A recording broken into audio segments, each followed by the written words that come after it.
A former Roman Catholic cardinal has been charged in Wisconsin with sexually assaulting an 18-year-old man. Theodore McCarrick was removed from the priesthood back in 2019 for sexually molesting adults and kids.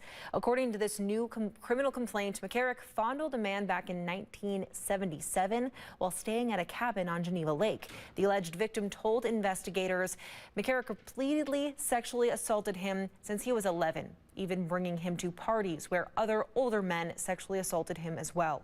McCarrick's initial court appearance is set for June. The Department of Justice's Clergy Abuse Initiative is credited for bringing light to this new criminal charge against McCarrick. It's an initiative NBC 15 Investigates Elizabeth Wattis has been following for almost 2 years now. Elizabeth? Yeah, and I have an update on that initiative from the Attorney General Josh Kaul's office. 2 years into pledging to investigate survivors' reports, the DOJ says they're making progress. As of today, 248 survivors have come forward and made reports of clergy abuse to the Wisconsin DOJ Clergy and Faith Leader Initiative.